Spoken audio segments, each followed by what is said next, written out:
Hello my sweet family, সবাই কেমন আছো? আশা করছি সবাই খুব ভালো আছো। চলে আসলাম একটি দারুণ একটি ভিডিও নিয়ে, কারণ মনে দুঃখ নিয়ে, কষ্ট নিয়ে, হাসি নিয়ে আমি এই বিয়ে করতে চলেছি। কারণ কি দেখো তো, জানো কি হয়েছে আমার, সেটা আমি তোমাদেরকে আজ বলছি। চলো তাহলে শোনো সবাই।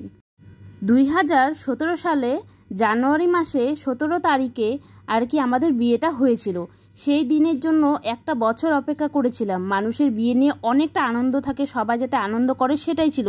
কিন্তু সেদিন যে আমার সাথে এমনটা ঘটবে আমি জীবনে ভাবতে পারিনি। সেটা ফার্স্ট টাইম মানে আমার সাথে এরকম ঘটনা ঘটেছে। তো চলো সেটা শেয়ার করি। আসলে আমার একটি দাদু ছিল। সেই দাদুটি ঠিক আমার বিয়ের দিনে আর কি মারা গেল। সকালবেলা সবাই অধিবাস করলো। সেই দাদুর বাড়ির পরিবার সবাই এসে আর কি, জেঠিমার সবাই আসার পরে দাদু কিছুক্ষণ পরে অসুস্থ হয়ে গেল। আসলে অনেকের বিয়ে খেয়েছি পাড়ার মধ্যে, সবার গঙ্গা নিমন্ত্রণ, জল ভরতে যাওয়া, এতটা আনন্দ করেছি বিয়েতে। আমি ভেবেছি আমার বিয়ে তো সবাই করবে, সবার মনের মধ্যে এরকম একটা আনন্দ থাকে আর কি। তো সেই আনন্দটি এতই আমি উপভোগ করে ফেলেছি আগে, যে সবাই আমার বিয়েতে এত আনন্দ করবে, সেদিন নিরানন্দ হয়ে গেছে। কারণ কি, সেই সকালবেলায় দাদু ঠিক 10টা নাগাদ অসুস্থ হয়ে পড়ে। হওয়ার পরে হসপিটালে ভর্তি হয়ে যায়। সেই ভর্তি হওয়ার পর থেকে সবার মনে একদম কি বলবো, খুঁতখুত হচ্ছে। কারণ কি সকালবেলায় আর কি দাদু প্রায় 12টার দিকে মারা গিয়েছিল। তারপর কি বলতো, এমনিতে আমরা মধ্যবিত্ত পরিমাণে গরিব ঘরের থেকে, সবার থেকে সবার থেকে চেয়ে আমার বিয়েটা হয়েছে। সেই বিয়ে যদি আজকে ভেঙে যায়, পরে আমরা কি করে কি করব, সেই ভেবে আমার পরিবারের লোকরা আর কি আমার বিয়েটা ঠিক দিয়ে দিয়েছে। কিন্তু কারো মনে হাসিও নয়, আবার কি বলবো, দুঃখ পাচ্ছে, হাসিও পাচ্ছে। কি বলবো, আনন্দ করবে না কি করবে, সবাই একদম কেমন জানি হয়ে গেছে। কি বলবো, দাদু ওইদিকে হসপিটালে ভর্তি, আর ওইদিকে কি বলবো, হসপিটালে ভর্তি কি বলবো, মারা গিয়েছে, ওখানে মরে বসে আছে, পড়ে শুয়ে আছে, আর আমি এদিকে বিয়ে করছি আনন্দে। কি বলবো, দেখো এরকম বিয়ে জানি না কার কার হয়েছে, আমার সাথে এরকমটা হয়েছে। আমি খুব দুঃখিত, এটা নিয়ে আমি সারা জীবন মনে রাখবো। তোমাদেরও কার কার এরকম হয়েছে অবশ্যই কমেন্টে বলো। তো দেখো, দাদু ওদিকে হসপিটালে ভর্তি, পাশের বাড়িতে দাদু এই সময় চলেও এসেছে। আসলে সে হসপিটালে তো 4 ঘন্টা পরে আর কি সেটা দিয়ে দেয়, বডিটা দিয়ে দেয়। দেওয়ার পরে দাদু যে এসেছে আর কি, আসার পরে সবাই কান্নাকাটি করছে। আর বাড়িটা বেশি দূর না কিন্তু বন্ধুরা, আমার বাড়ি পরের বাড়িটাই। আসলে সেই দাদুটি হচ্ছে আমারই দাদুর দাদা আর কি। আমাদের কিন্তু এটা নিরামিষ পড়ে যায়, কিন্তু কি করব বলো, সেরকমভাবে তো পরে আর বিয়ে করতে পারবো না আর কি। এরকম বিয়েটা তো করতে পারবো, কিন্তু এরকম আর হবে না।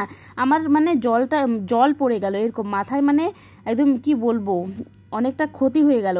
তাও কি করব বলো, এইভাবে আর কি বিয়েটা সেরে নিয়েছি। আর এদিকে পাশের বাড়িতে সবাই কান্নাকাটি করছে, অনেকে আওয়াজ পেয়েছে যে কিছু না কিছু হয়েছে। তো এরকমভাবে আমার বিয়েটা হলো। আর আমি মনে আনন্দ নিয়ে কি বলবো, কি যে নিয়ে আমি বিয়েটা করলাম। দেখো ওইদিকে দাদু হসপিটালে ভর্তি শোনার পরে মনটা কেমন খুঁতখুতাচ্ছে। কিন্তু তবু আমি মেকআপ করলাম, মেকআপ করার পরে বিয়েতেও বসলাম। বিয়েতে বসার পরে বিয়েটা কমপ্লিটও হয়ে গেল, আমি বিদায়ও নিয়ে নিলাম। কিন্তু দাদুকে আর দেখতে পেলাম না। এটা কার না বলো তো দুঃখ লাগে বলো তো। এইভাবে আমি বিয়েটাও করে নিলাম। তো ভাবছি আমার সাথে এটা এরকম হলো। সেই দাদু আমার বরকে দেখার জন্য কতটা আগ্রহী ছিল, যে তোর বর কবে আসবে, কবে দেখবো। সেই বিয়ের দিনই দাদু তুমি মরে গেলে, এতটা দুঃখ দিলে তুমি আমাদেরকে। দেখো ফাইনালি আমাদের হাতে হাত পড়ে গেল, মালা বদল তো প্রায় হয়ে গেল। ওভাবেই তারপরে আমরা বিয়েটা কমপ্লিট করে চলে আসি। আমার বাড়ির লোকবার কি করবে বলো তো, এদিকে এরকম অবস্থা। আমি চাই না যে এরকম আর কারো হোক। আমি ঠাকুরের কাছে প্রার্থনা করি এরকম যাতে কারো না হোক। কারণ সবার বিয়ে নিয়ে একটা স্বপ্ন থাকে, আনন্দ করবে। যারা পালিয়ে যায় তাদের ব্যাপারটা আলাদা, ওই ব্যাপারটা আলাদা, বাড়ি থেকে মানছে না। কিন্তু যারা এইভাবে বিয়ে করে তাদেরও একটা মনে আনন্দ হয় যে না, আমি এইভাবে বিয়ে করব, সবাই মজা করবে। এরকম আমার অনেকটা খুশি ছিল। আমি জানি না আমি কেন যে আগের থেকে এরকম ভেবে রেখেছিলাম, লাস্টে আমার কপালটাই এরকম হয়ে গেল। তো যাই হোক, আজকে আমি এই ভিডিওটা ছাড়লাম যাতে দেখতে পায় অনেকেরই এরকম ঘটনা প্রায় হয়েছে হয়তো, বা যদি কারো হয়ে থাকে তাহলে অবশ্যই কমেন্টে বলো। সেরকম আমার এই বিয়েটা এইভাবে অনেকের বিয়ের দিন মারা গেলেও বিয়েটা হয় না, কিন্তু আমাদেরকে বিয়েটা করতে হবে, আর কোনো উপায় ছিল না। যেহেতু আমরা গরিব ঘরের মেয়ে একটা, কি বলবো, অনেক কষ্ট করে এই বিয়েটার আয়োজনটা করেছিল, সেটাকে আর এইভাবে করা যায় বলো তো। ওইভাবেই বিয়েটা করে নিলাম। জানি না ভগবান কি করবে, আমাদের পাপ করবে না কি করবে, কিন্তু করার তো কিছু উপায় নেই না।